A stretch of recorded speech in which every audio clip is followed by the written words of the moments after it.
A continuación se describirá y desarrollarán las diferentes teorías de la evolución por las cuales se ha podido estudiar el comportamiento, rasgos, genética y morfología de las especies a lo largo de la historia. Este video se ha realizado con el fin de explicar las diferentes teorías de la evolución, así como mejorar nuestro conocimiento acerca de los cambios que han sufrido las especies a lo largo de la historia.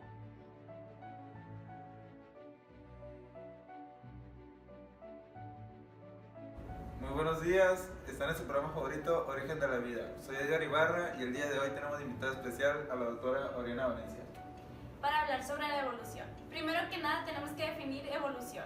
Evolución es la teoría unificadora que explica las diversas formas de vida que nacieron a partir de la modificación genética. Nada tiene sentido en la biología si no es a la luz de la evolución. Teodosius Dobzhansky.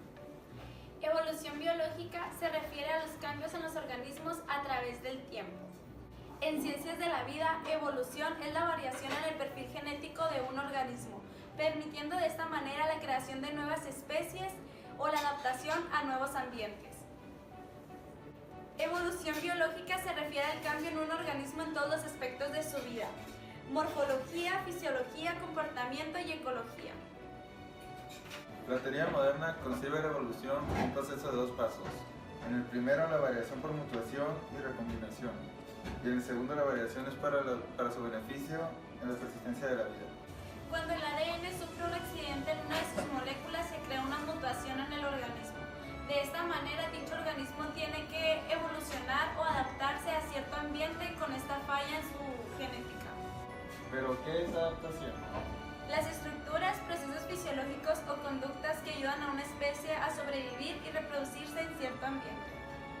Para continuar con el tema de la evolución, es necesario hablar de sus teorías. Frente a la idea de un planeta inmutable en el tiempo, se habla del fijismo, y de un planeta cambiante, el transformismo.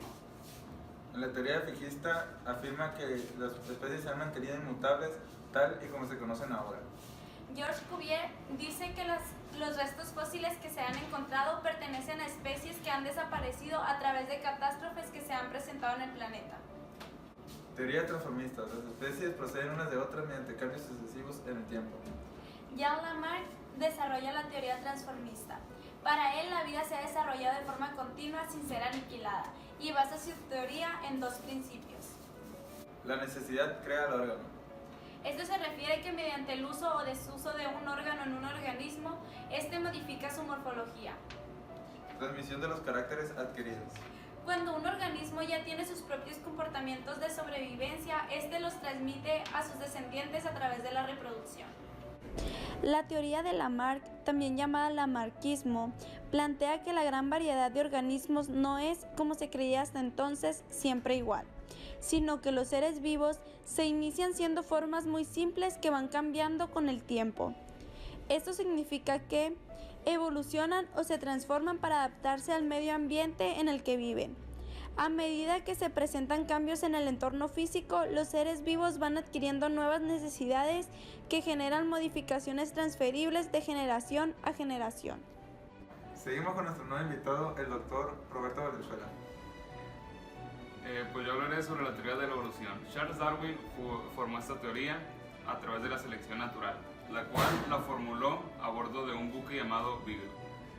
Darwin pasaba semanas, incluso meses, estudiando plantas, animales, fósiles y las formaciones geológicas que se encontraban generalmente en zonas costeras.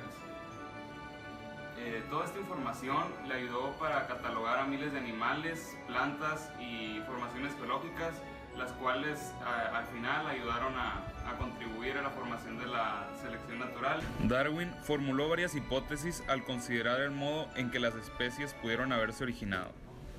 Otro indicio importante fue el hecho de que los criadores y granjeros podían desarrollar muchas variedades de animales domesticados en unas cuantas generaciones, procedimiento conocido como selección artificial. Las ideas de Thomas Malthus, clérigo y economista inglés, fueron otra importante influencia sobre Darwin. Malthus menciona que el crecimiento poblacional no siempre es deseable, una opinión contraria a las creencias de su época. Él observó que las poblaciones tienen la capacidad de aumentar de manera geométrica, hasta que agotan las existencias de alimentos, que solo tienen la capacidad de aumentar de manera aritmética. Malthus afirmó que el conflicto entre población y suministro de alimentos genera hambruna, enfermedad y guerra, las cuales sirven como frenos inevitables sobre el crecimiento. Se le ocurrió a Darwin que en esta lucha las variaciones heredadas favorables para la supervivencia tenderían a preservarse, mientras que las desfavorables se eliminarían.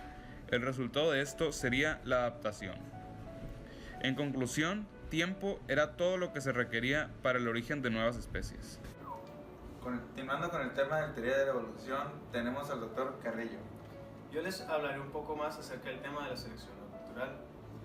Darwin creó un mecanismo funcional de la evolución, la cual consiste en que los organismos que estén mejor adaptados son aquellos que tendrán más probabilidad de sobrevivir y que serán los progenitores de las generaciones siguientes. Como resultado de la selección natural, los rasgos favorables van aumentando, mientras que los rasgos menos favorables son aquellos que van disminuyendo o simplemente desaparecen. El mecanismo darwiniano de la evolución por selección natural consiste en 4 observaciones sobre el mundo natural: sobreproducción, variación, límites del crecimiento poblacional y éxito reproductivo diferencial. Estas se explicarán a continuación. Sobreproducción. Cada especie tiene la capacidad de producir más descendientes de los que sobrevivirán hasta la madurez. Variación. Los individuos de una población presentan variación. Cada individuo tiene una combinación única de rasgos, como la talla, color y capacidad de tolerar condiciones ambientales adversas. Algunos de estos rasgos incrementan las probabilidades de supervivencia del individuo y su éxito reproductivo, pero otros no. Límites al crecimiento poblacional o lucha por la existencia. Son limitados los recursos de alimento, agua, luz, espacio vital y otros disponibles para la población, de modo que los organismos compiten entre sí por ellos. Éxito reproductivo diferencial. Los individuos que poseen la combinación más favorable de características tienen mayor probabilidad de sobrevivir y reproducirse. Continuando con el programa El origen de la vida, tenemos como último invitado a nuestro doctor Rodríguez. Buenos días, gracias por invitarme, Edgar. El concepto de evolución es apoyado por un enorme cuerpo de pruebas experimentales que incluye el registro acerca del estudio paleontológico, la biogeografía y la biología molecular. El registro fósil nos indica que muchos tipos de organismos extintos fueron diferentes de los actuales, así como la sucesión de organismos en el tiempo, y además permite observar los estadios de transición de unas formas a otras.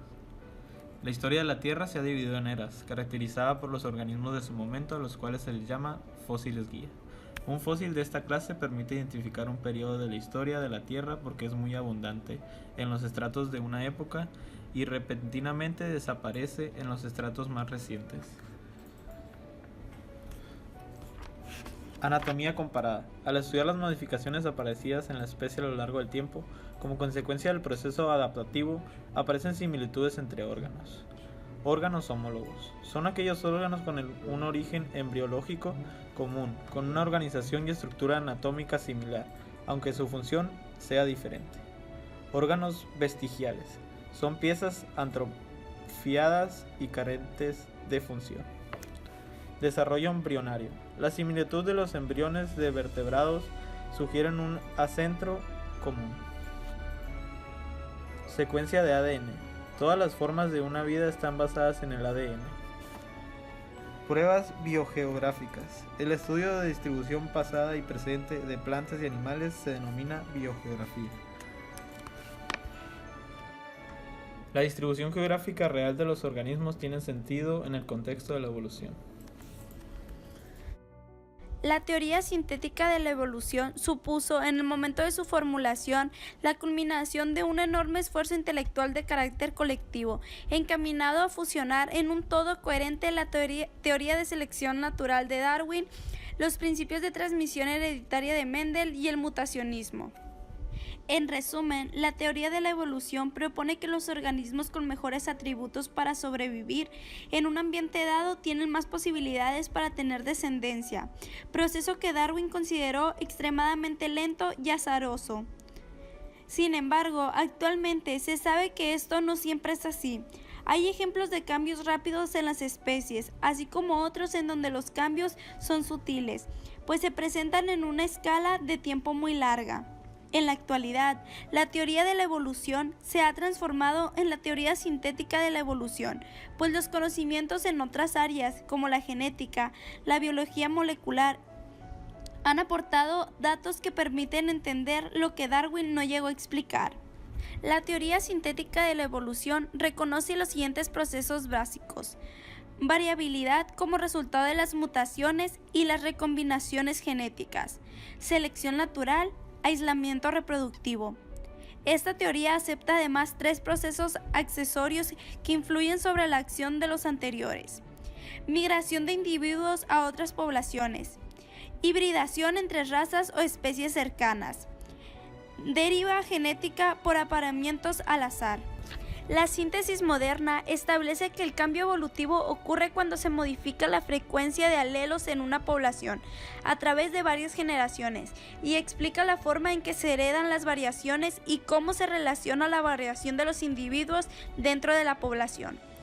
Este cambio puede ser causado por diferentes mecanismos: selección natural, deriva genética, mutación, migración y recombinación genética.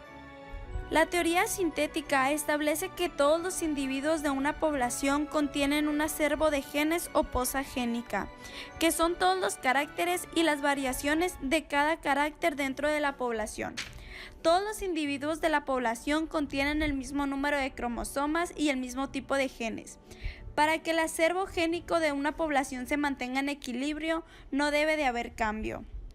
Además de los cambios en las frecuencias génicas debidas al tamaño de la población, la migración y los alelos ventajosos que provocan diferencias en el acervo génico o poza génica de la población, existen otras fuentes de variabilidad, como la recombinación genética, el flujo génico, la deriva génica y las mutaciones. La recombinación genética es el entrecruzamiento de los cromosomas para intercambiar alelos de los cromosomas homólogos, generando infinidad de combinaciones de los alelos en los cromosomas.